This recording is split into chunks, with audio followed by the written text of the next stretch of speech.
नारायणं नमस्कृत्य नरं चैव नरोत्तमं देवीं सरस्वतीं व्यासं ततो जयमुदीरयेत्। मूकं करोति वाचालं पङ्गुं लङ्घयति गिरिं यत्कृपातमहं वन्दे परमानन्दमाधवं। यत्कृपातमहं वन्दे परमानन्दमाधवं।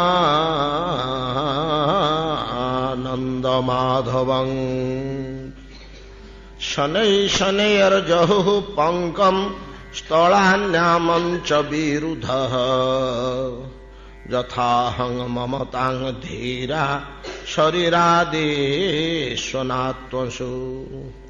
निश्चलाम्बु रभुतुतुष्णिं समुद्रः शरदागमे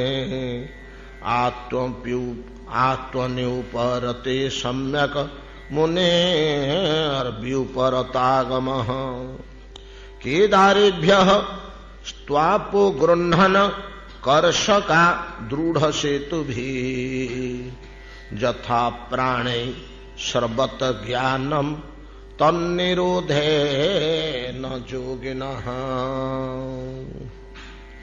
केदारेभ्यः तु आपो गृह्णन् कर्षकः दृढसेतुभिः यथा प्राणे श्रवत ज्ञानं तन्निरोधेन योगिनः।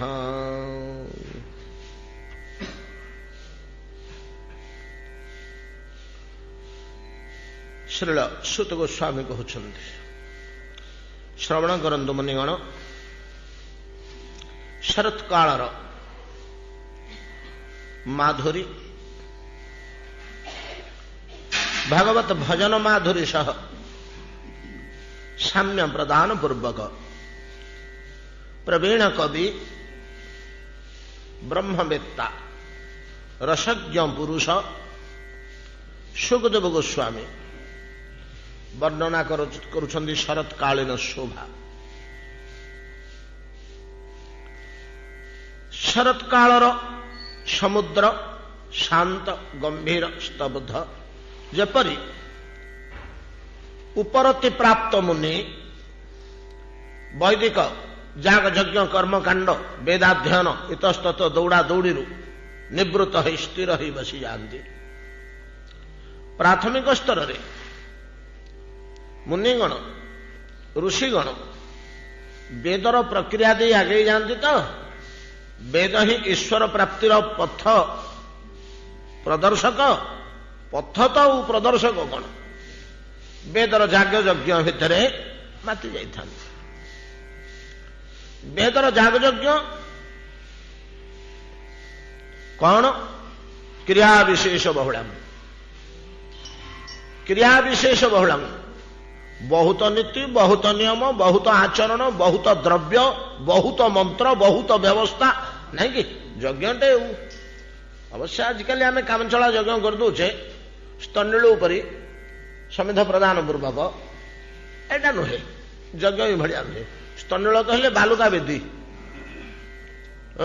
मेचे खंडे बाली बेदी भाया करदी तापर समिध कण थी अग्नि टिके संयोग कर दौचे ये खाली सूचना मात्र यज्ञर किंतु वास्तव यज्ञ फल प्रदानकारी यज्ञ क्रिया विशेष बहुलम बहुत प्रकार कर्म कर्माणी बहुत तत्परता बहुत यत्न बहुत सतर्कता भितर यज्ञ कार्य संपन्न करने को है।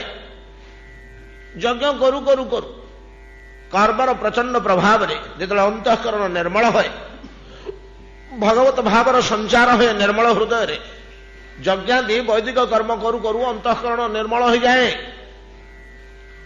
से कर्म करने की जागादि कर्म करने बाध्य कराई यहाँ आसु अंतःकरण को शुद्ध करे निर्मल करे ये व्यवस्था ये प्रकार भाव में कलना कल्पना कर मुनि ऋषिगण ये जाग यज्ञ भितर जड़े लोक 10-5 वर्ष मातीगला अंतःकरण निर्मल हो शुद्ध हो शुद्ध हो माने काम क्रोध लोभ हिंसा विद्वेष इत्यादि गुड़ाक सब दूर हो स्निग्ध हो निर्मल हृदय रे ईश्वर अनुभूति आपे जात है। अंतःकरण निर्मल होगले ईश्वर आपे अनुभूत होती जल निर्मल होगले चंद्रमार बिंब ता उपरे पड़े आम केते थर आलोचना करछे एगुड़ाक बहु बार आलोचना से भाया जेतबेले ईश्वर अनुभूति आसीगला विभु अनुभूति जनित आनंद स्तब्ध होकर जोगी मुनि बसी जाती आउ से कर्म कर्माणी धीरे धीरे धीरे बंद हो जाए ज्ञान लभिब जेतेबेले कर्म तेजब तत काले से पराशांति यदि अंतःकरण भितर लाभ होला जमी मुनि तृष्णी ही बसी जाती गंभीर भाव में बसी जाती आ चल चांचल्य नाही चेष्टा चांचल्य नाही इतस्तत दौड़ा दौड़ी हो होला एटा करो सेटा करो एटा आनो सेटा आनो ये सब नाही स्थिर ही बसी गले से भाया वर्षा कालर मुखरित आंदोलित उद्वेलित कोलाहलमय क्षोभित बारी राशि समुद्र शांत स्थिर शरत काल तत्परवर्ती श्लोक जहाँ कहते आम काली तार सूत्रपात करथिले आलोचना करिपारि नथिले परवर्ती श्लोक शरत कालर आउ गोटे शोभा को उपलक्ष्य दे हरिभजन पथरे ज्ञान साधन पथरे मोक्ष लाभ पथरे कि प्रकार कौन करने को है तार उदाहरण प्रदान करुछन्ति शुकदेव गोस्वामी कौन कहते केदारेभ्यस्तपो गृह्णन कर्षका दृढ़ सेतु भी यथा प्राणे श्रवत ज्ञानम तन्निरोधन योगिनः केदार कृषि क्षेत्र बिल्ल कियारी शस्य क्षेत्र सब कियारी रही तार चतुर्दिगर हुड़ा भंगा खंडिया ही सब मुकुला पड़ा जल निरंतर बही जाऊला से कृषकर चिंता नथिला केतेबेले वर्षा ऋतु भूस्किरी राति अधरे मेघ उठेब प्रचंड वर्षा झाड़ीदब पलऊ पानी गुड़ाक अत्यधिक पानी हेले शस्य यदि बुड़ीजीव पचिजीव पल जाऊ पानी गुड़ाक वर्षा ऋतु शरत ऋतु तले आसला आकाश निर्मल होगला आ तो वर्षा हबार संभावना क्षीण काँ भाँ जदि टिके वर्षा हब तार पातन खूब कम अल्प वर्षा से भी 10 दिन 15 दिन 8 दिन थे हम कि न हम तेणु जल रोध कर रखा दरकार ना शस्य तो मरीज ना अपरिपक्व अवस्था अच्छी धान शीशा गुड़िक बाहरी से क्षीर खाइनी ये तो पाचिवा दरकार ता भीतर दाना हवा दरकार तंडुल हवा दरकार तेणु जल प्रचुर दरकार मूल गछ भी बड़ हो गला बुड़ीवार संभावना नहीं पानी भर्ती कर रखा हम मसे 2 मास छाड़गला मेघ शेष पर्यंत आम जल थी दरकार धान बाछवा पर्यंत तेणु कृषकगण कौन कले ना चतुष्पार्श्वर हड़ मानक जो मुहाण थिला मेला थिला ताको दृढ़ भाव में निबुज कले दृढ़ भाव भल रूपे माटी दे दली चलती कुदी पथर फथर ता थोई दृढ़ कले जमी आउ पानी से बाटे पलई न जीव कि अन्य किए नहीं जाई न पार दृढ़ सेतु भी दृढ़ भाव में सेतु बंधन पूर्वक केदार कियारी जल गृह्णन सुरक्षा कले रक्षा कले जेपरी किपरि बड़ सुंदर कथा टे कहते केदारेभ्य तु आपो गृह्णन कर्षका दृढ़ सेतु भी यथा प्राणे श्रवत ज्ञानम तन्निरोधे न योगिनः सुखदेव गोस्वामी एठारे जोगी नह बोली कही जोगी नह बहुवचन जोगी गण कहवार उद्देश्य जोग कहले कौन कि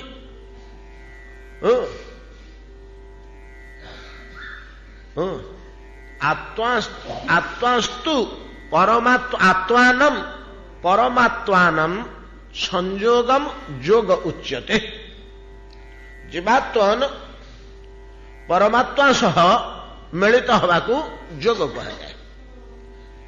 जोगी किए यही कार्य जो माने व्रती से माने जोगी।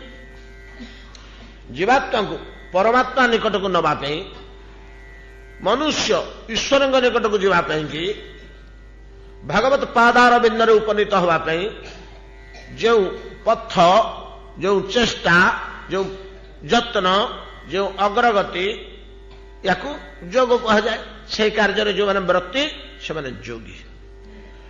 न हो कहवा तात्पर्य जोग विविध भिन्न भिन्न प्रकार जोग थिबा जोगु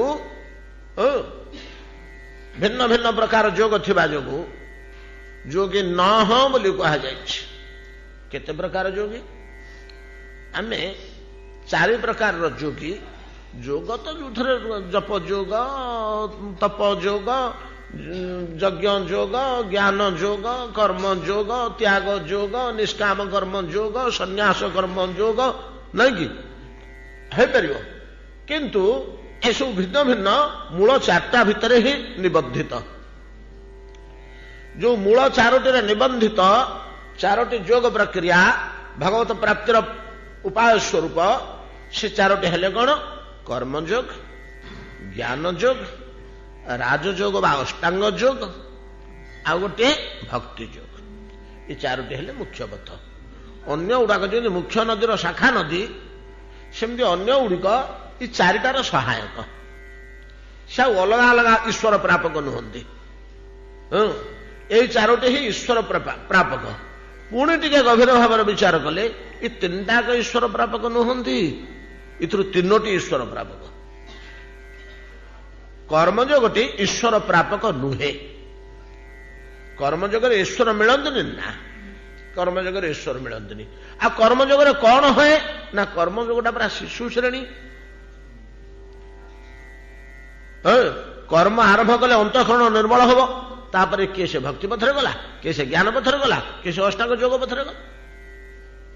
या हूँ कथा। कर्मयोग इटसेल्फ केवल ईश्वर प्रदान कर परिबोनी। कर्मयोगर मुख्य कार्य हला मानवर अंतःकरण को सफा करवा। कर्मयोग कहले काहाकू बुझाए वैदिक जाग यज्ञादि कर्म करण। है यज्ञ करी आम ईश्वर को पाइबनी पाई तो केते लोक। हाँ से यज्ञ भितर जदि भक्ति बसीगला भक्ति योग होगा। से यज्ञ भितर जब ज्ञान बसीगला ताले ज्ञान योग होगा। यज्ञ भितर अष्टांग योग बसोनी हाटा पशि पारे ना। से गोटे निरा जिनस अलग जिनस आ बड़ कठिन हाटा पांचटा जिनस को धरिक हो पारनी। कर्म करी भक्ति जात हो कर्म करी ज्ञान जात हो कि कर्म करी अंतःकरण निर्मल हो गले कहार जो लोभ है अष्टांग योग प्रति सी अलग गुरु करी अलग शिक्षा करी साधन अलग करी सी अष्टांग योग जीव। आउ जाग फग से दरकार नहीं। जोगी गुड़ी यज्ञ कही कि जोगी प्राणायाम करेंगे मुद्रा साधन करेंगे जम नियम पालन करेंगे नहीं कि इत्यादि समस्त करेंगे। ये जोग पथरे गले ईश्वर मिले ज्ञान पथरे गले ईश्वर मिले भक्ति पथरे गले ईश्वर मिले। कर्म ये तीन टाकर सहायक। सबुथ कर्मर आवश्यकता अच्छी। आरंभ कर्म थी दरकार ना अंतःकरण शुद्धि हेनी कि आगू जाई हेनी। तबे भक्ति योग विशेष व्यवस्था अच्छी। कर्म आरंभ नकरी जदि कहीं भक्ति आचरण करती हम हम कर्मयोग करना भक्ति साधना आरंभ कले भक्ति शास्त्र मानक रही। किंतु ज्ञान योग पूर्व कर्मयोगर समाप्ति न होते सहजरे ज्ञान साधन हेनी। श्रीमद भगवत गीतार भगवान सिद्धासलख भाव कहले न कर्मणा मनारंभा नष्कर्म्यं पुरुषो श्रुते न च संन्यास न देव सिद्धं समधि गच्छति। ए अर्जुन न कर्मणा मनारंभा कर्म आरंभ करन कि ज्ञान सिद्धि सहजरे हेनी। बारंबार स्खलित होगा पड़ो। ज्ञान पथर स्खलित हो जाती बारंबार। न कर्मणा मनारंभा नष्कर्म्यं पुरुषो श्रुते। यदि कर्म आरंभ न कर नष्कर्म्य जनित ज्ञान लाभ हेनी। किंतु भक्ति गोटे जिनिस जे कर्मयोग जदि करा जाए नहीं, कर्मयोग तो केवल अधिकार विचार रही, भक्ति पे तो कौन से अधिकार विचार नहीं। दास्या बाबू कर्म करनथला, सबरी कर्म करनथला। हाँ सुदामा ब्राह्मण करथिले करथिबे, ता भी कोठी प्रकाश पाउनी कौन कले। कर्म को भक्ति अपेक्षा करे ना, किंतु ज्ञान कर्म को अपेक्षा करे। न कर्मणा मनारंभा नष्कर्म पुरुषो श्रुते न च संन्यासना देव संन्यास ज्ञान योग सिद्धि सहजरे मिलबनी। जहा हो गोड़ा कड़ा कठिन जटिल जिनिस, बेसी भितर को पशिया आम आवश्यक नहीं। आपण मान बोर विरक्त लगे। आम ये तीन टा जिनिस जानिले, ये तीन टा ईश्वर प्रापक। ये तीनोटी योग कर्म, योग ज्ञान और भक्ति ईश्वर प्रापक। यार बलिष्ठ प्रमाण होला वदन्ति तत्तत्वविदम तत्तद जज्ञानम अद्वयम ब्रह्मेति परमात्मेति भगवान इति शब्दयते। तीनटा रास्ता को देखेले। चैतन्य चरितमृत ई श्लोकर अनुवाद कले। ज्ञान योग भक्ति तीन साधनेर बले। ज्ञान योग भक्ति तीन साधनेर बले ब्रह्म आत्मा भगवान कौन प्रकाश तत्काले।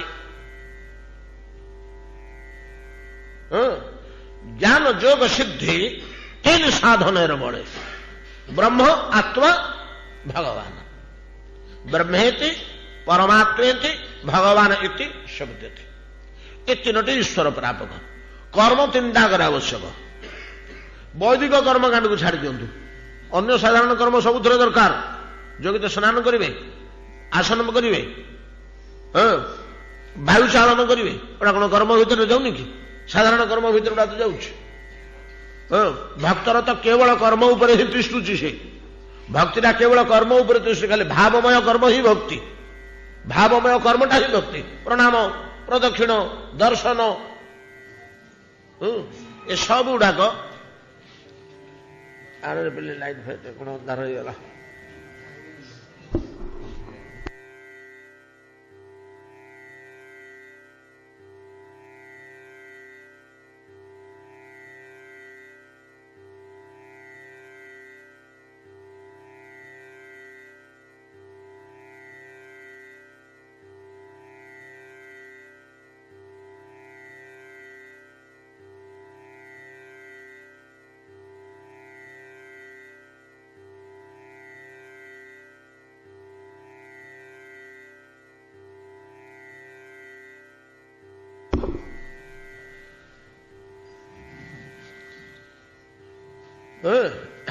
ज्ञान योग भक्ति तीन साधनेर बले।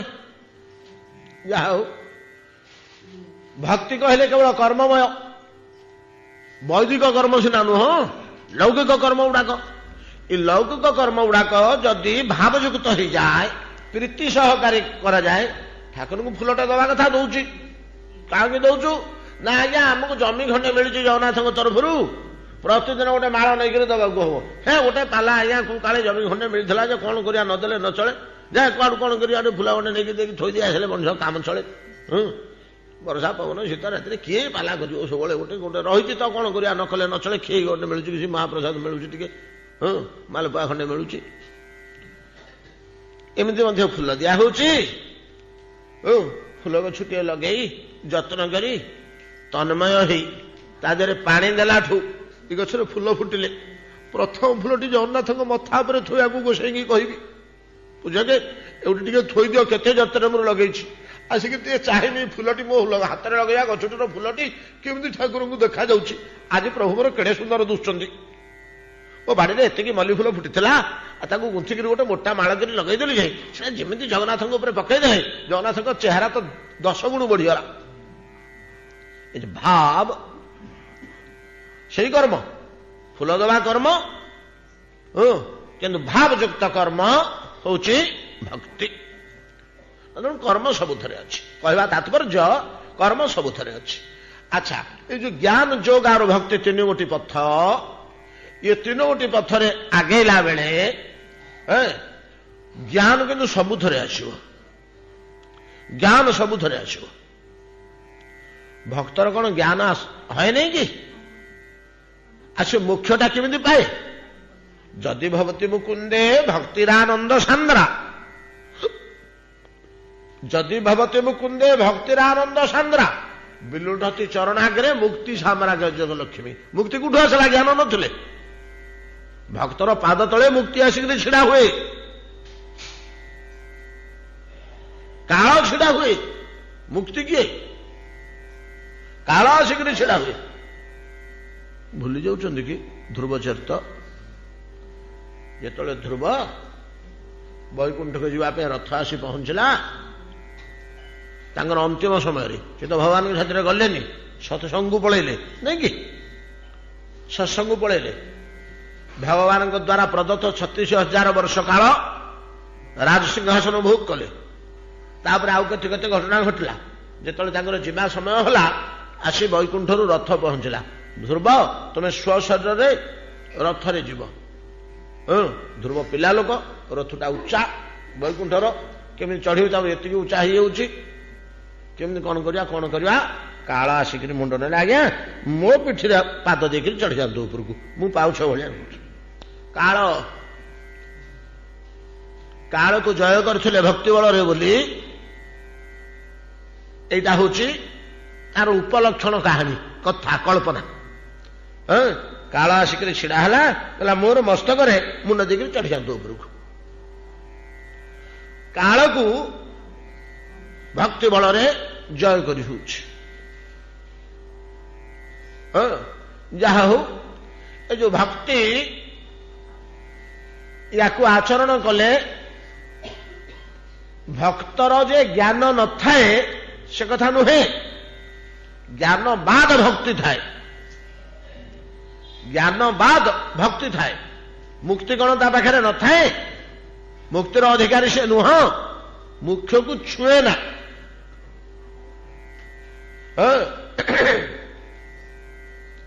ଭକ୍ତି ତ୍ୱୟି ସ୍ଥିରତରା ଭଗବାନ ଯଦି ସ୍ୟାତ୍ ଦୈବେ ନନ ଫଳତି ଦିବ୍ୟ କିଶୋର ବେଶେ।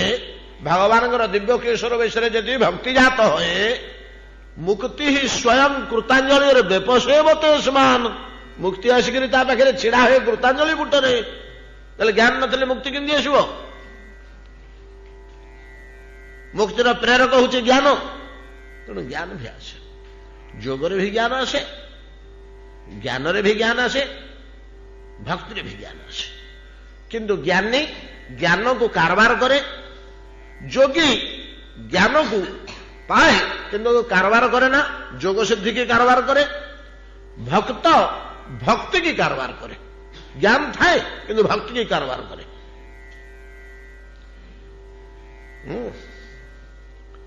ବ୍ରଜାଙ୍ଗନା ମାନେ ପୂର୍ବ ଜନ୍ମରେ ବଡ ବଡ ଜ୍ଞାନୀ ଥିଲେ ଟି?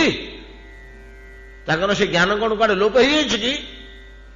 ସେ ଜ୍ଞାନ ରହିଛି, ସମୟ ସମୟ ଉଙ୍କି ମାରୁଛି। କାନ୍ଦିଲା ବେଳେ କହୁଛନ୍ତି, ଯେତେବେଳେ ଗୋପୀ ଗୀତାରେ ବୋଲୁଛନ୍ତି, ଗୋପୀ ଗୀତାରେ କାନ୍ଦି କାନ୍ଦି ବୋଲୁଛନ୍ତି କୃଷ୍ଣଙ୍କୁ ଖୋଜି ଖୋଜି, ରାସ ବିଳାସ ଅଧାରୁ ଅନ୍ତର୍ଧ୍ୟାନ ହେଇଗଲେ ଭଗବାନ ନାଇଁ କି? ଜୟତି ତେଧିକେ ଜନ୍ମନା ବ୍ରଜ ଶ୍ରୟତ ଇନ୍ଦିରା ଶସ୍ୟଦତ୍ର ହି, ନାଇଁ କି? ତାର ପଞ୍ଚମ ଶ୍ଲୋକ, ଚତୁର୍ଥ ଶ୍ଲୋକ କି ପଞ୍ଚମ ଶ୍ଲୋକରେ କଣ କହୁଛନ୍ତି ବ୍ରଜାଙ୍ଗନା ମାନେ? ନଖଳୁ ଯଶୋଦା ନନ୍ଦନ ଭବାନ ସକଳ ଦେହୀ ନାମ ଅନ୍ତରାତ୍ମ ଦୃକୁ। ଜ୍ଞାନ ନାହିଁ, ସର୍ବ ଶରୀର ଭିତରେ ଜୀବ ଭିତରେ ଈଶ୍ୱର ବିଦ୍ୟମାନ। ଏଟା ଜ୍ଞାନର ଲକ୍ଷଣ ନୁହେଁ କି? କଣ କହୁଛନ୍ତି? ଏଇଭଳିଆ ବିମୋହିତ ଅବସ୍ଥାରେ କାନ୍ଦି କାନ୍ଦି ବୁଲୁଥିଲା ବେଳେ ଯୋଉଠି ପିଓର ଭକ୍ତି ଶ୍ରମିବା କଥା, ତଥାପି ଟିକେ ଜ୍ଞାନ ଲିକ୍ କରିଯାଇଛି। ସେମାନଙ୍କ ଭିତରେ ମହଜୁଦ ଥିବା ଜ୍ଞାନ ଟିକେ ଲିକ୍ କରିଗଲା। ଦୈତ ଦୃଶ୍ୟତା ଦୀକ୍ଷୁ ତାବକା ତେ ଅଶୁଳ୍କ ଦାସିକା, ତେ ଅଶୁଳ୍କ ଦାସିକା। ଅଶୁଳ୍କ ଦାସିକା ବିନା ମଜୁରୀରେ ଆମେ ଦାସୀ ତୁମର, ଆମର ମଜୁରୀ ପାରିଶ୍ରମିକ ପାଇବାର ନାହିଁ। ମାନେ କ୍ରୀତ ଦାସ, କ୍ରୀତ ଦାସ ହେଲେ ତ ମୋତେ କିଣିଲା ବେଳେ ପଇସା ଦେଇଛି। ଆମେ ଅଶୁଳ୍କ ଦାସିକା ତୁମମାନଙ୍କର ଶୁଦ୍ଧ ଭକ୍ତି। ଅଶୁଳ୍କ ଦାସିକା କିଛି ମୋର ନେବାର ନାହିଁ, ଖାଲି ସେବା କରିବି, ଶୁଦ୍ଧ ଭକ୍ତି। ଏ ଶୁଦ୍ଧ ଭକ୍ତି ଭିତରେ ବୁଢୀ ଦୈତ ବୋଲି ସମ୍ବୋଧନ କରୁଛନ୍ତି ଯେତେବେଳେ,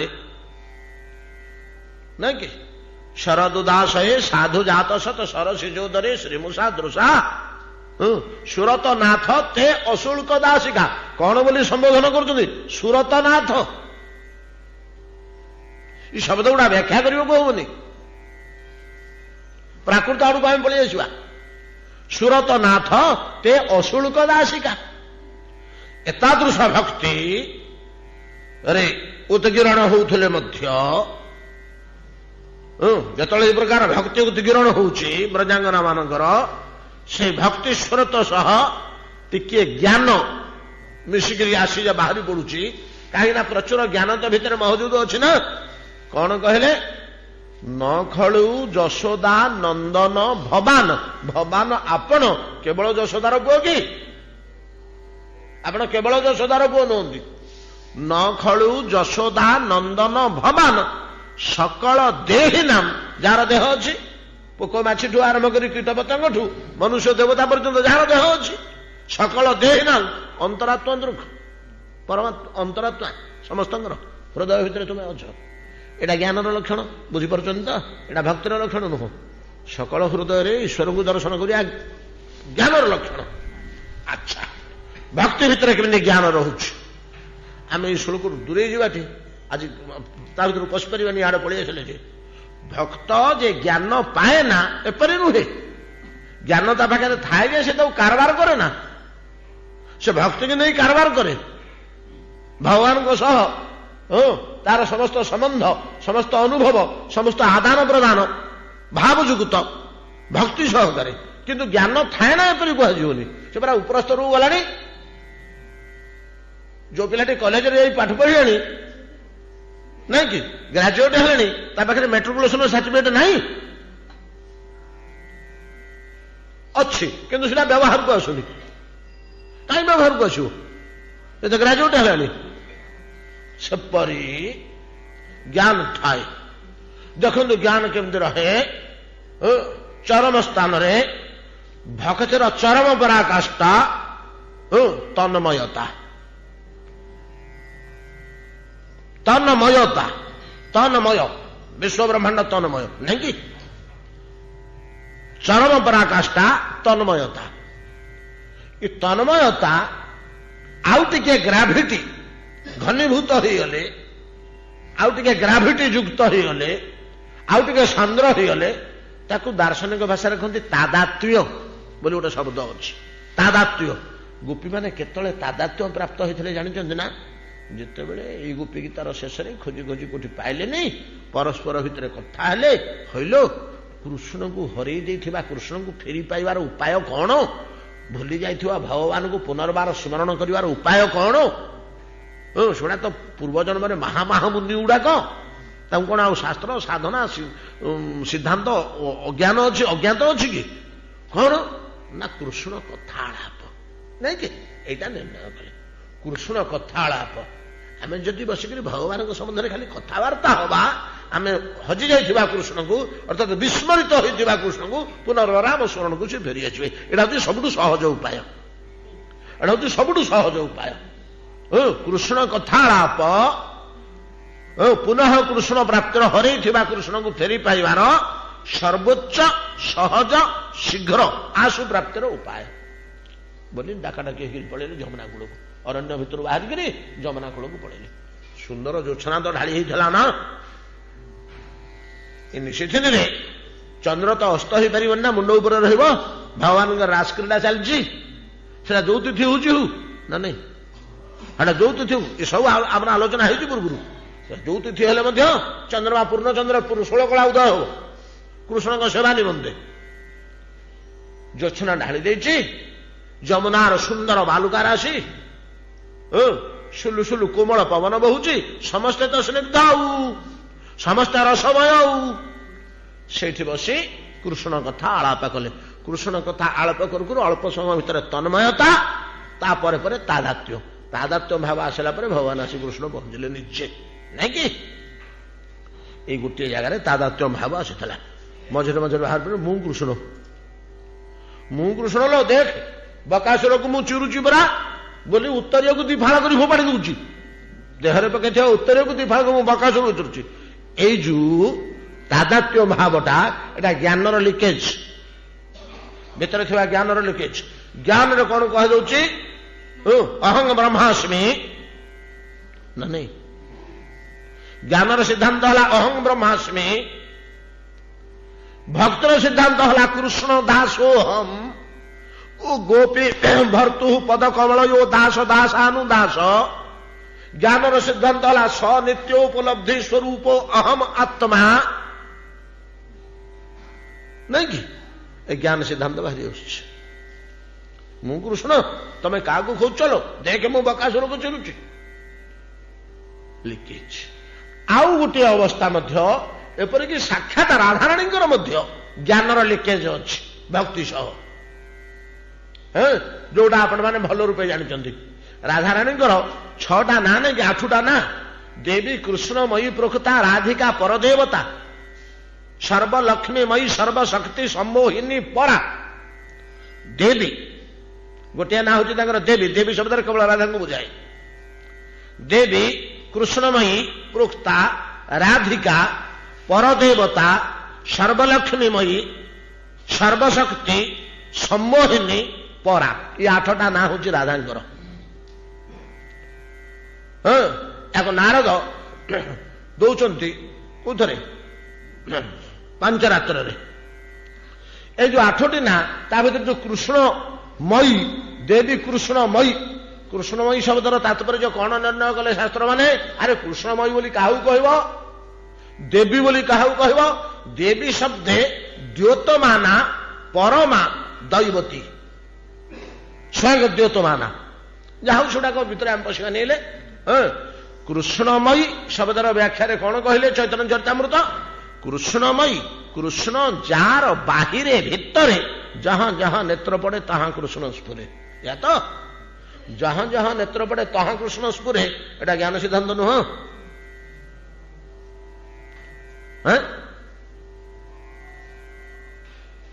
এটা জ্ঞান সিদ্ধান্ত নুহ? সর্বখল্যুতং ব্রহ্ম, সর্বখল্যুতং ব্রহ্ম। স্থাবর জঙ্গম দেখে না দেখে তার মূর্তি, যাহা যাহা নেত্র পড়ে তাহা কৃষ্ণ স্ফূর্তি। সর্বখল্যুতং ব্রহ্ম, এটা জ্ঞান সিদ্ধান্ত। কেমতি জ্ঞান সিদ্ধান্ত? তার বলিষ্ঠ প্রমাণ কଣ? বিদ্যা বিনয় সম্পন্নে ব্রাহ্মণে গভীহস্তিনী সুনিচৈব স্বপাকে চ পণ্ডিতা সমদর্শিন। ব্রহ্মজ্ঞ পুরুষ, জ্ঞানନିଷ୍ଠ ପୁରୁଷ, ଜ୍ଞାନରେ ସିଦ୍ଧିଲାଭ କରିଥିବା ପୁରୁଷ ଜଗତଟାକୁ ବ୍ରହ୍ମମୟ ଦର୍ଶନ କରନ୍ତି। କିନ୍ତୁ ଭକ୍ତି ମାର୍ଗର ଚରମ ଭକ୍ତ ପାଖରେ ଇ ଲକ୍ଷଣ କେମିତି ମଝିରୁ ଟିକେ ବାହାରିଲା? ତାତ୍ପର୍ଯ୍ୟ ପ୍ରଚୁର ଜ୍ଞାନ, ଜ୍ଞାନର ଚରମା ସିଦ୍ଧି ଭକ୍ତ ଭିତରେ ମହଜୁଦ ଥାଏ, କିନ୍ତୁ ସେ ଭୁଲି ଯାଇଥାଏ। ଦିନକର ଘଟଣା କଣ ହେଇଛି କି? ବୃନ୍ଦାବନ ଅରଣ୍ୟ ଭିତର କଥା। ଶ୍ରୀକୃଷ୍ଣଙ୍କ ସହ ପୁଷ୍ପ ଚୟନ କରିବାକୁ ବ୍ରଜବାଳିକା ଗଣ ଯାଇଛନ୍ତି। ସେ ତାଙ୍କର ଫୁଲ ତୋଳୁଛନ୍ତି, ଗୀତ ଗାଉଛନ୍ତି, ଖେଳୁଛନ୍ତି, ହସୁଛନ୍ତି, ଥଟ୍ଟା ପରିହାସ ପରସ୍ପର ଆକ୍ଷେପ ଉକ୍ତି ଇତ୍ୟାଦି କରୁଛନ୍ତି, ଯେମିତି କୁମାରୀ ମାନେ କରିବା କଥା। ସବୁ ଚାଙ୍ଗୁଡିରେ ଫୁଲ ତୋଳି ତୋଳି ଅରଣ୍ୟ ଭିତରୁ ଭର୍ତ୍ତି କରୁଛନ୍ତି, ଘରକୁ ନେବେ। ଫୁଲ ତୋଳିବାକୁ ତ ଯାଇଛନ୍ତି ଅରଣ୍ୟ ଭିତରକୁ। ଆଉ ଶ୍ୟାମ ସୁନ୍ଦର ଶ୍ରୀକୃଷ୍ଣ କେମିତି ସୁରାଗ ପାଇଲେ, ମାନେ ସବୁ ଫୁଲ ତୋଳି ଯାଇଛନ୍ତି ବୋଲି ଯାଇ ପହଞ୍ଚିଗଲେ ସେଠି। ପହଞ୍ଚିଲେ ଯେତେବେଳେ କୃଷ୍ଣଙ୍କୁ ଦେଖି ପକେଇଲେ, ସେମାନଙ୍କର ରସ ସିନ୍ଧୁ ଉଦ୍ବେଳିତ ହେବାକୁ ଲାଗିଲା, ନାଇଁ କି? ଚନ୍ଦ୍ରମା ଉଦୟ ହେଇଗଲେ ଯେମିତି ଆମର ସମୁଦ୍ର ଉଦ୍ବେଳିତ ହେଇ ବଡ ବଡ ଜୁଆର ଉଠେ, ଉଦ୍ବେଳିତ ହୁଏ, ଆଉ ସ୍ଥିର ହୋଇ ରହିପାରିବନି। ଚନ୍ଦ୍ର ଉଦୟ ହେଇଗଲେ, ନାଇଁ କି? ଚନ୍ଦ୍ର ଉଦୟ ହେଲେ ସମୁଦ୍ରରେ ବଡ ବଡ ଜୁଆର ଉଠେ ନା, ଆଉ କଣ? ଚନ୍ଦ୍ରକୁ ଦେଖି ଯେମିତି ସମୁଦ୍ର ସ୍ଫୀତ ହୁଏ, ଶ୍ୟାମ ସୁନ୍ଦରଙ୍କୁ ଦେଖି ସେମାନଙ୍କର ରସ ବା ଆନନ୍ଦ ସିନ୍ଧୁ, ରସ ସିନ୍ଧୁ, ଭାବ ସିନ୍ଧୁ, ଆବେଗ ସିନ୍ଧୁ ଯେ ଥିଲା ହୃଦୟ ଭିତରେ, କାହାକୁ ନେଇକରି ସେ ରସ ଆଉ ଆନନ୍ଦ ଆଉ ଆବେଗ? କୃଷ୍ଣଙ୍କୁ ନେଇକରି। ଯେତେବେଳେ ସେ ଆସିକରି ପହଞ୍ଚିଗଲେ, ଏଟା ଉଦ୍ବେଳିତ ହେଲା। ନାନା ପ୍ରକାର କ୍ରୀଡ଼ା କୌତୁକ ଖେଳ ଥଟ୍ଟା ସଜା ସଜି କୃଷ୍ଣ ମାତିଗଲେ। ଜଣେ ମାତିଗଲେ ସେ ଲୁଚକାଳି ଖେଳ ଖେଳିଲେ। ଲୁଚକାଳି ଖେଳ ଖେଳୁ ଖେଳୁ କୃଷ୍ଣ କୋଉଠି ଲୁଚି ପଡ଼ିଲେ, ମାନେ ଆଉ ଖୋଜିକିରି ପାଇଲେନି। ଏମାନଙ୍କ ଭିତରେ ଜଣେ ଲୁଚିଲେ, କୃଷ୍ଣ ଖୋଜିକିରି ତାଙ୍କୁ ବାହାର କରିଦିଅନ୍ତି। କୃଷ୍ଣ କୋଉଠି ଲୁଚିଲେ, ଆଉ ଏମାନେ ଖୋଜିକିରି ପାଇଲେନି। ସମସ୍ତେ ଏକାଠି ହେଇ ଖୋଜିଲେ। ଖୋଜୁ ଖୋଜୁ ଖୋଜୁ ଖୋଜୁ ଗୋଟେ କୁଞ୍ଜ ଭିତରେ କିଏ ଜଣେ ବସିଥିବାର ଦେଖିଲେ। କିଏ ଜଣେ ବସିଥିବାର ଦେଖିଲେ। ଯେତେବେଳେ ବସିଥିବା ଦେଖିଲେ, ସେ ଭିତରକୁ ଗଲେ। ଦେଖିଲେ କୃଷ୍ଣଙ୍କୁ ତ ବହୁତ ଖୋଜିଲେଣି, ପାଉନାହାନ୍ତି। ତାଙ୍କ ମନରେ ଭାରି ହତାଶା ଆସିଲାଣି। ପଶିଲେ, ଦେଖିଲା ବେଳକୁ ସେ କୁଞ୍ଜ ଭିତରେ ଗୋଟିଏ ବେଦୀଟିଏ ପଡ଼ିଛି। ଚତୁର୍ଦିଗରେ ଘଞ୍ଚ କୁସୁମିତ ଲତା, ଭୁରୁ ଭୁରୁ ଗନ୍ଧ ଭ୍ରମର ଗୁଞ୍ଜନ କରୁଛି। ଉପରେ ମଧୁମକ୍ଷିକା ମାନେ ବୁଲୁଛନ୍ତି। ବିଚିତ୍ର ଆମୋଦମୟ ସ୍ଥାନଟିଏ ହେଇଛି, ଛୋଟିଆ ଜାଗାଟିଏ। ଭିତରକୁ ଗଳିକିରି ବସିଗଲେ, ଡାଳ ଆଡ଼େଇକିରି। ଭିତରେ ସୁନ୍ଦର ଘର ବଖରାଟିଏ ଭଳିଆ ସଜେଇ ହେଇକି ରହିଛି। ତା ଭିତରେ ବେଦୀଟିଏ ରହିଛି। ସେ ବେଦୀ ଉପରେ ଜଣେ ପୁରୁଷ ପଦ୍ମାସନରେ ବସିଛନ୍ତି। ତାଙ୍କର ମସ୍ତକରେ କିରୀଟ, କଣ୍ଠରେ ପିତବାସ, ଶଙ୍ଖ ଚକ୍ର ଗଦା ପଦ୍ମ ଚତୁର୍ଭୁଜ ମୂର୍ତ୍ତିରେ ସେ ସେଠି ବସିଛନ୍ତି। ଯେମିତି ଦେଖି ପକେଇଲେ, ଏଇ ଇଆଡେ ଆସିଲୁ, ଇଆଡେ ଆସିଲୁ, ଇଆଡେ ଆସିଲୁ। ଦେଖ ପକେଇଲେ, କଣ ନା ନାରାୟଣ ବସିଛନ୍ତି ଆଜି। ସାଙ୍ଗେ ସାଙ୍ଗେ ଯୋଉ ଫୁଲ ତୋଳିଥିଲେ, ପାଦ ତଳେ ପୁଷ୍ପାଞ୍ଜଳି ଦେଲେ। ଛିଡା ହେଇକରି ସମସ୍ତେ ସ୍ତୁତି ସ୍ତବ କଲେ। ହେ ନାରାୟଣ, ହେ ନାରାୟଣ, ଆମେ ଆପଣଙ୍କୁ ଜାଣୁ। ଆମେ ଆପଣଙ୍କର ଶକ୍ତି, ଆପଣଙ୍କର ତତ୍ତ୍ୱ, ଆପଣଙ୍କ ରହସ୍ୟ କିଛି କିଛି ଜାଣୁ। ଯେମିତି ବସୁଦେବ କହିଲେ, ବିଦିତୋଷି ଭବାନ ସାକ୍ଷାତ ପୁରୁଷ ପ୍ରକୃତେ ପର। ବସୁଦେବ କହିଲେ ନା, ଜନ୍ମ ହୋଇଥିବା କୃଷ୍ଣଙ୍କୁ ଦେଖିଲେ ଦେବକୀଙ୍କ କୋଳରେ, ବିଦିତୋଷି, ମୁଁ ତୁମକୁ ଜାଣିଛି। ଯେମିତି ବୈଦିକ ଋଷି କହୁଛନ୍ତି, ବେଦାହମେ ତାଙ୍କୁ ପୁରୁଷ ମହାନ୍ତମ। ଏଠି ଗୋପାଙ୍ଗନା ମାନେ କହିଛନ୍ତି, ଆମେ ଆପଣଙ୍କୁ ଜାଣୁ। ଆପଣ ବିଶ୍ୱ ବ୍ରହ୍ମାଣ୍ଡର କର୍ତ୍ତା, ନିୟନ୍ତା, ସବୁ କିଛି ଆପଣଙ୍କୁ ଆଶ୍ରୟ କରି ଅନନ୍ତ ବ୍ରହ୍ମାଣ୍ଡ ରହିଛି। ହେ ନାରାୟଣ, ହେ ବିଷ୍ଣୁ, ଆମ ପ୍ରତି କୃପା ପ୍ରକାଶ କରନ୍ତୁ। ଆମର ପୁଷ୍ପାଞ୍ଜଳି ଗ୍ରହଣ କରନ୍ତୁ। ଆମ କୃଷ୍ଣ କୁଆଡେ ଗଲେ ଟିକେ କହିଦିଅନ୍ତୁ, ଆପଣ ସର୍ବଜ୍ଞ। ପରିଶେଷରେ ମାଗୁଛନ୍ତି, ଆପଣ ସର୍ବଜ୍ଞ, ସର୍ବଜ୍ଞ ସର୍ବବିତ୍। ଆମ କୃଷ୍ଣ କୋଉଠି ଲୁଚିଛନ୍ତି, ଆମେ ଖୋଜିକିରି ପାଉନୁ, ଟିକେ କହିଦିଅ ଆମ କୃଷ୍ଣ। ନାରାୟଣ କଣ କୃଷ୍ଣ ଠାରୁ ଭିନ୍ନ ତତ୍ତ୍ୱ? ତରଙ୍ଗ କଣ ସମୁଦ୍ର ଠାରୁ ଭିନ୍ନ ତତ୍ତ୍ୱ? ଏଠି ବୁଝିବାକୁ ହବ। ଆମେ ତ ଧୀରେ ଧୀରେ ଗୋଟେ ଜଟିଳ ଭିତରକୁ ବସିଗଲେ। ଏଇ ଜିନିଷ ଗୁଡା ତୟା। ଏଠି ବୁଝିବାକୁ ହବ ଯେ ବ୍ରଜାଙ୍ଗନା ମାନଙ୍କ ଭିତରେ ବିପୁଳ ଜ୍ଞାନ ପରିପୂର୍ଣ୍ଣ ଥିବାରୁ ନାରାୟଣଙ୍କୁ ସେ ବୁଝିପାରିଲେ, ଅର୍ଚ୍ଚନା କଲେ। ନାରାୟଣ ତତ୍ତ୍ୱ ଜ୍ଞ ସେମାନେ। କିନ୍ତୁ ସେଇ ଜ୍ଞାନଟା ତାଙ୍କ ଭିତରେ ଥିଲେ ମଧ୍ୟ ଲୀଳାବିଳାସକୁ ଆସୁନି। ଭକ୍ତିଟି ଯେମିତି ଲୀଳା କରୁଛି, ତାଙ୍କର ହାବ ଭାବ କଥାବାର୍ତ୍ତା ଚାଲିଚଳନରେ, ଆଚରଣରେ, କୃଷ୍ଣ ସମ୍ବନ୍ଧରେ ସେମାନେ ଜାଣୁଛନ୍ତି ଏଇଟା ହିଁ କୃଷ୍ଣ, କୃଷ୍ଣ ହିଁ ନାରାୟଣ, ଏଟା କିଛି ଭିନ୍ନ ନୁହଁ। ଏ ଜ୍ଞାନ ତାଙ୍କର ଅଛି। ତଥାପି ଏ ଜ୍ଞାନଟା ଚାପି ହେଇ ଆମ କୃଷ୍ଣ କୁଆଡେ ଗଲେ ବୋଲି ଗୋଟେ ଅଧିକା ଭାବ ଜାଗ୍ରତ ହଉଛି। ତେଣୁ ନାରାୟଣଙ୍କୁ ଜିଜ୍ଞାସା କରୁଛନ୍ତି ଯେ ଆମ କୃଷ୍ଣ କୋଉଠି ଲୁଚିଛନ୍ତି। ଏ ଜିନିଷ ଗୁଡାକ ଟିକେ ଫିଲ୍ କରିବା ପାଇଁ କି କଠିନ। ଏଥିରୁ କଣ ଗୁଡାକ କୁହାଉଛି ଅନେକ ବୁଝିପାରିବେନି। ତା ଆମର କହିବା ତାତ୍ପର୍ଯ୍ୟ, ଭକ୍ତର ଜ୍ଞାନ ଥାଏ ନା, ସେମିତି ନୁହେଁ, ଥାଏ। ଭକ୍ତର ମଧ୍ୟ ଜ୍ଞାନ ଥାଏ ଭିତରେ। କେତେ ଗୁଡିଏ ପ୍ରମାଣ ଆମେ ପାଇଲେ ଶାସ୍ତ୍ରରୁ। ଜ୍ଞାନୀର ତ ଜ୍ଞାନ ରହିବା ସ୍ୱାଭାବିକ। ସେ କେବଳ ଜ୍ଞାନ ସାଧନା କରି ଜ୍ଞାନ ସଂଗ୍ରହ କରୁଛି। ଆଉ ଯୋଗୀ, ଅଷ୍ଟାଙ୍ଗ ଯୋଗୀ ମାନଙ୍କର ମଧ୍ୟ ବ୍ରହ୍ମ ଜ୍ଞାନ ବାଦେ ପରମାତ୍ମ ଜ୍ଞାନ ଆହୁରି ଅଧିକା ଥାଏ। ବ୍ରହ୍ମ ଜ୍ଞାନ ଆଉ ପରମାତ୍ମ ଜ୍ଞାନ ଭିତରେ ଟିକେ ଡିଫରେନ୍ସ ଅଛି। ବ୍ରହ୍ମ ଜ୍ଞାନ ଅପେକ୍ଷା ପରମାତ୍ମ ଜ୍ଞାନ ଆଉ ଟିକେ ଉଚ୍ଚ କୋଟିର ଜିନିଷ। ପରମାତ୍ମ ଜ୍ଞାନ ଅପେକ୍ଷା ଭଗବତ ଜ୍ଞାନ ଆଉ ଟିକେ ଉଚ୍ଚ କୋଟିର ଜିନିଷ। ଜ୍ଞାନୀର ଜ୍ଞାନ ଭରପୁର ହେଇଥାଏ, ଜ୍ଞାନ ସିଦ୍ଧ ପୁରୁଷର। ଯୋଗୀର, ଅଷ୍ଟାଙ୍ଗ ଯୋଗୀର ଜ୍ଞାନ ସହ ପରମାତ୍ମ ଜ୍ଞାନ ଥାଏ। ଭକ୍ତର ବ୍ରହ୍ମଜ୍ଞାନ, ପରମାତ୍ମ ଜ୍ଞାନୀର ବ୍ରହ୍ମଜ୍ଞାନ, ବ୍ରହ୍ମେତି ପରମାତ୍ମେତି ଭଗବାନେତି ସବିଦ୍ୟତେ ଆଉ କଣ ଶ୍ଲୋକଟା? ଜ୍ଞାନୀର ବ୍ରହ୍ମଜ୍ଞାନ ଥାଏ, ଯୋଗୀର ବ୍ରହ୍ମଜ୍ଞାନ ବାଦ ବ୍ରହ୍ମଜ୍ଞାନ ତ ଥାଏ, ତା ବାଦ ଅଧିକ ପରମାତ୍ମ ଜ୍ଞାନ ଥାଏ। ଭକ୍ତର ବ୍ରହ୍ମଜ୍ଞାନ ତା ଉପରିସ୍ଥ ଯୋଗୀର ପରମାତ୍ମ ଜ୍ଞାନ, ଅର୍ଥାତ ସର୍ବଜୀବରେ ଭଗବତ ବିଳାସ, ଏଟା ପରମାତ୍ମ ଜ୍ଞାନ ନା, ପରମାତ୍ମ ସବୁ ଆତ୍ମାର ମୂଳ, ପରମାତ୍ମ ଜ୍ଞାନ ବାଦ ଆଉ ଭଗବତ ଜ୍ଞାନ ଥାଏ। ଭଗବତ ଜ୍ଞାନ ଗୋଟେ ଅଲଗା ଜିନିଷ। ଭଗବତ ଜ୍ଞାନଟା କଣ ନା ସାକାର ସ୍ୱରୂପ ସଚ୍ଚିଦାନନ୍ଦମୟ ରୂପ। ସେ ଖେଳନ୍ତି, ଖାଆନ୍ତି, ହସନ୍ତି, କାନ୍ଦନ୍ତି, ବୁଲନ୍ତି, ଚାଲନ୍ତି, ବନ୍ଧୁବାନ୍ଧବ କରନ୍ତି, ସବୁ କରନ୍ତି। ବ୍ରହ୍ମଜ୍ଞାନରେ ଏଇଟା ନଥାଏ। ଏ ଭଗବତ ଜ୍ଞାନଟା ବ୍ରହ୍ମଜ୍ଞାନୀର ନଥାଏ।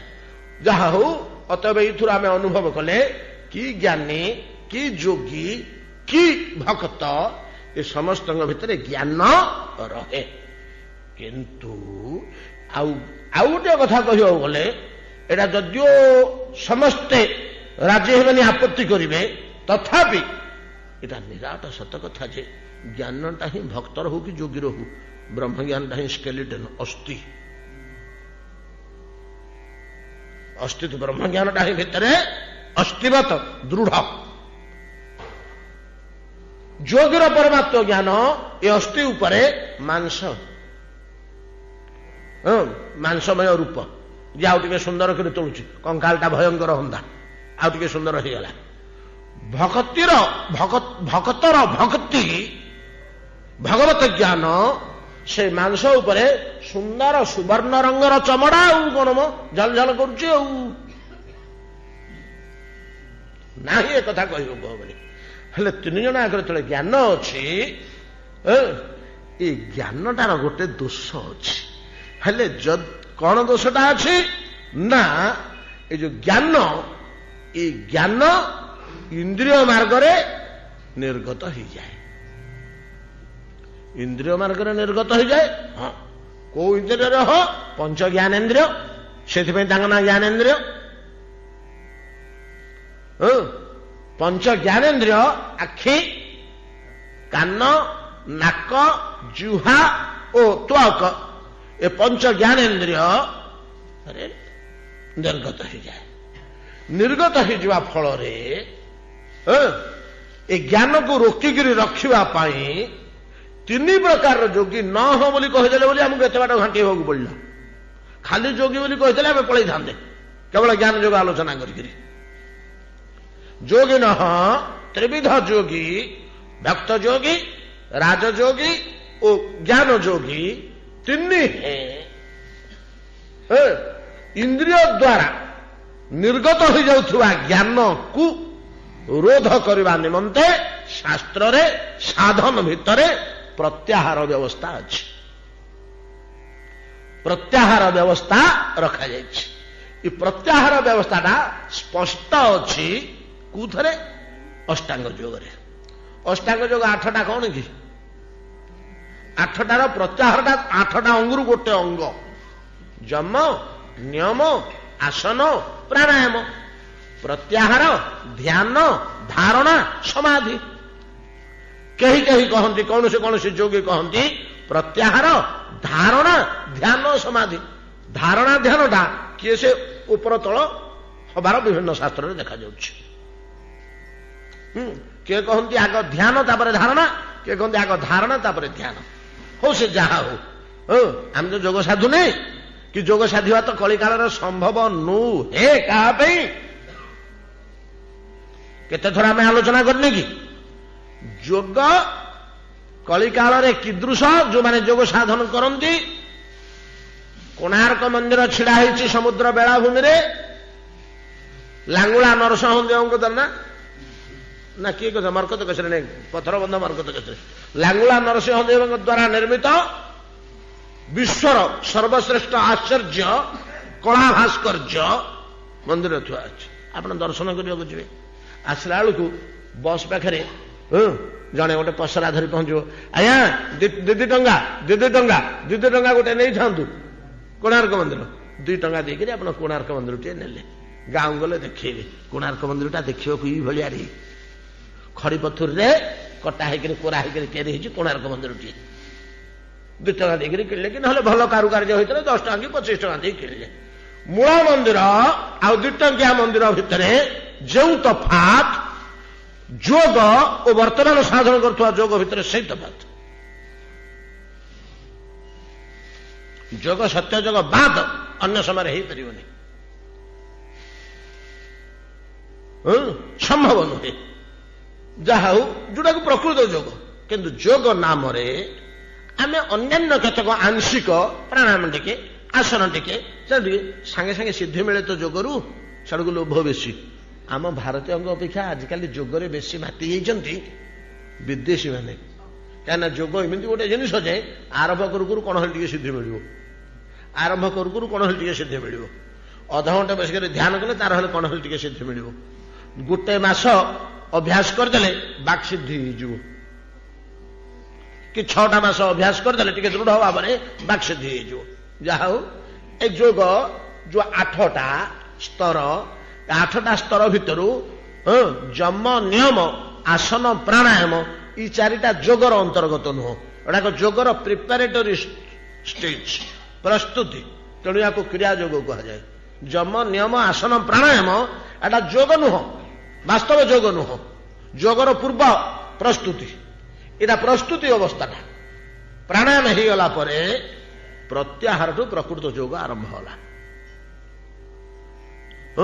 ଜ୍ଞାନ ସଂଗ୍ରହ ବ୍ୟବସ୍ଥା, ବ୍ରହ୍ମଜ୍ଞାନ ଓ ପରମାତ୍ମ ଜ୍ଞାନ ଲାଭ ହବ, ଇ 4ଟାରେ ହବନି, ପ୍ରତ୍ୟାହାରଠୁ ଆରମ୍ଭ ହବ। ପ୍ରତ୍ୟାହାର କହିଲେ କଣ ନା, କେଦାରେ ବିଲ ଭିତରେ ପାଣି ରଖିବା ପାଇଁ ଯେମିତି ହୁଡାକୁ ଜୋର କରି ଦୃଢ ସେତୁ ବି କୃଷକ ମାନେ ବନ୍ଧେଇଲେ, ଏମିତି 5ଟାକ ଇନ୍ଦ୍ରିୟକୁ ବନ୍ଧେଇବା କଥା। କାହିଁକି 5ଟାକ ଇନ୍ଦ୍ରିୟକୁ ବନ୍ଧେଇବ ନା, ପ୍ରଥମେ ପ୍ରତ୍ୟାହାର କରି ସେ ଧ୍ୟାନକୁ ଯିବ। ଯେମିତି ଧ୍ୟାନରେ ବସିବ କି ଧାରଣାରେ ବସିବ, ଧାରଣାରେ ବସିଲା କ୍ଷଣି ଦିବ୍ୟ ବ୍ରହ୍ମ ଜ୍ଞାନ, ଅପ୍ରକୃତ ଭୂମା ଜ୍ଞାନ, ଭୂମାନନ୍ଦ ଓ ପରିଶେଷରେ ସମାଧି, ନିର୍ବିକଳ୍ପ ସମାଧିର ଅପର ପାର୍ଶ୍ୱରେ ପରମାତ୍ମ ଜ୍ଞାନ ଯେତେବେଳେ ଜାତ ହବ, ଏଠି ତ ଲିକ୍ କରିଯିବ। ଆଉ 5ଟା ମୁହାଣ ରହିଲା କିଆରିରେ, ଆଉ କେତେ ବର୍ଷା ହେଲେ କଣ ହବ? ତେଣୁ ପ୍ରଥମରୁ ୟାକୁ ବାନ୍ଧିକରି ଯିବାକୁ ହବ। ସମୟ ତ ହେଇଗଲା, ୟାକୁ ଆମେ ଆସିପାରିଲେନି, ବିଷୟବସ୍ତୁ ଉପରକୁ ରହିଗଲେ ଥରେ। କିନ୍ତୁ ଗୁଡାକ ଜଟିଳ ଜିନିଷ, ଏକାନ୍ତ ପ୍ରୟୋଜନ ଜିନିଷ, କାନରେ ପଡିଥାଉ, କାନରେ ପଡିଥାଉ। ଆଜ୍ଞା ଆଜିକାଲି ଆଉ ମିଳୁନି କାହା ପାଖରେ ଏଗୁଡାକ ଶୁଣିବାକୁ, ସନାତନ ଧର୍ମର ବସ୍ତୁ ଗୁଡାକ। ଯାହା ହଉ କେମିତି କାନ ନାକ ବାଟେ କେମିତି ଜ୍ଞାନଟା ପଳଉଛି ମ, ପ୍ରକୃତରେ ଜ୍ଞାନଟା ପଳଉନି। ଜ୍ଞାନଟା ପଳଉଛି ବୋଲି କୁହାଯାଉଛି, କିନ୍ତୁ ପ୍ରକୃତରେ ଜ୍ଞାନଟା ବୋହିକିରି ପଳଉନି। ଆମେ ଗୋଟେ ଯଦି ପାତ୍ରଟେ, ଗ୍ଲାସ ଟିକେ, ଗିନାଟେ କାନ ପାଖରେ ରଖିବା, ସେଥିରେ ଅଧ ଗିନେ ଜ୍ଞାନ ରହିଯିବ, ଗୋଟେ ବହୁଥିଲା। ସେମିତି ନୁହେଁ, ସେମିତି ନୁହେଁ। ଆଉ ତାହେଲେ କଣ, ଏ 5ଟା ଇନ୍ଦ୍ରିୟ ସ୍ୱ ସ୍ୱ ରନ୍ଧ୍ର ଦେଇ 5ଟା ପଦାର୍ଥ ଭିତରକୁ ପୁରଉଛନ୍ତି ଆମର। ଏ 5ଟା ଇନ୍ଦ୍ରିୟ 5ଟା ପଦାର୍ଥ ଆମର ଭିତରକୁ ପୁରଉଛନ୍ତି, ଏଇଟା ଠିକ। କଣ ପୁରଉଛନ୍ତି? ହଁ ନା, ରସ, ଶବ୍ଦ, ସ୍ପର୍ଶ, ରୂପ, ରସ, ଗନ୍ଧ, ଏ 5ଟା ଜିନିଷ ପୁରଉଛନ୍ତି। ଏ 5ଟା ଜିନିଷ ହେଲା ପାର୍ଥିବ ଓ ପ୍ରାକୃତ। ଏମାନେ ଅପ୍ରାକୃତ ଯଦି ପୁରଉଥାନ୍ତେ ହନ୍ତା। ଏଗୁଡା ପ୍ରାକୃତ ଇନ୍ଦ୍ରିୟ ହୋଇଥିବାରୁ, ମାନେ ପ୍ରାକୃତ ଜଗତରୁ ପ୍ରାକୃତ ପଞ୍ଚଭୌତିକ, ପ୍ରାକୃତ ଶବ୍ଦ, ସ୍ପର୍ଶ, ରୂପ, ରସ, ଗନ୍ଧ ପୁରଉଛନ୍ତି। ଭଗବାନଙ୍କ ମୁଖ ନିର୍ଗତ ବାଣୀ କଣ ଏଇ କାନରେ ଶୁଭିବ କି? ଆଇ ଜଗନ୍ନାଥ କଣ ରେ ବୋଲି ସେ ସାଙ୍ଗେ ସାଙ୍ଗେ କହୁଛନ୍ତି, ସେଇଟା ଆମକୁ ଶୁଭୁନି। ପଣ୍ଡା ଯୋଉ ଧମକ ଢାକ ବାଟରୁ ଘୁଞ୍ଚୁ, ସେଇଟା ଶୁଭୁଛି।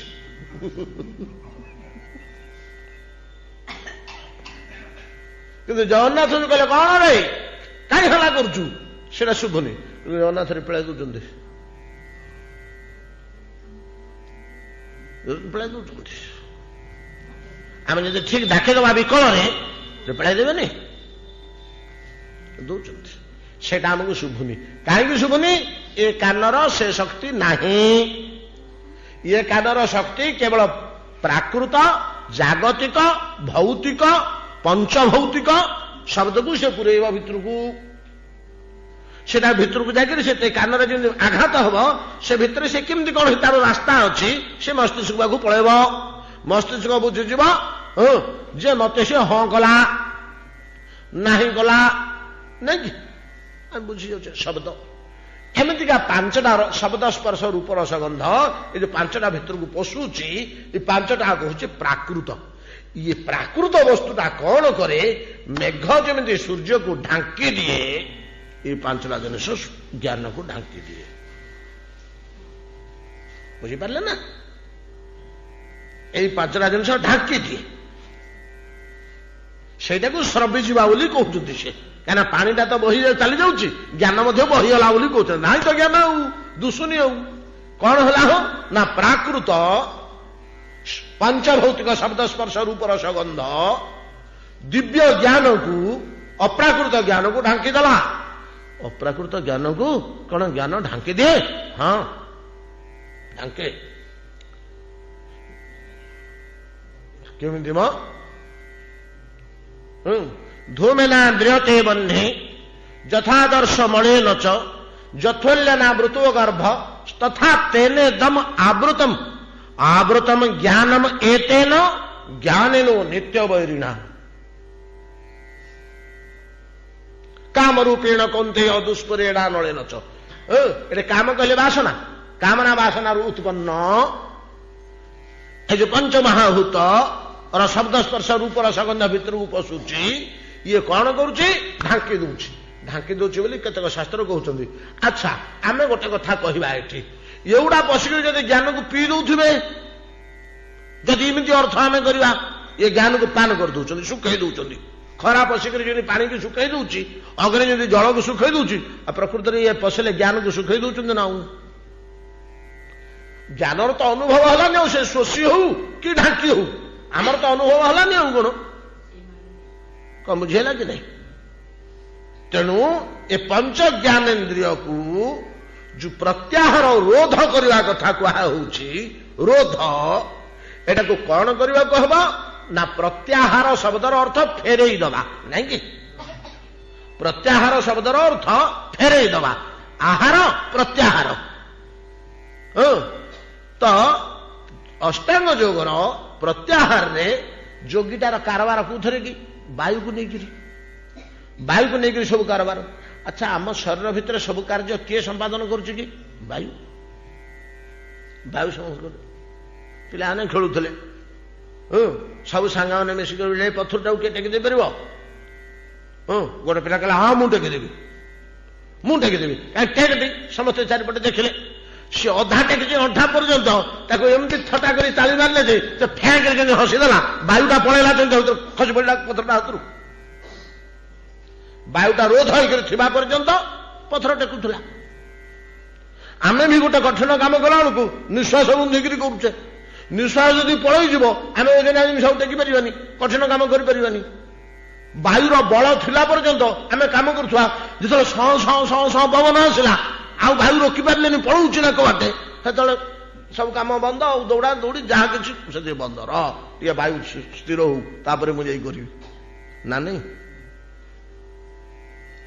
अतएव वायु जेहेतु शरीर भितर सब कार्य करुच्ची खाली से समस्त कार्य करुच्ची आपण को झाड़ा परिश्रा किए कराऊँच आपण करमती झाड़ा परिश्रा लगुच लुगापटा फोपाड़ी देख दौड़ ट्रेन को ओल्लैक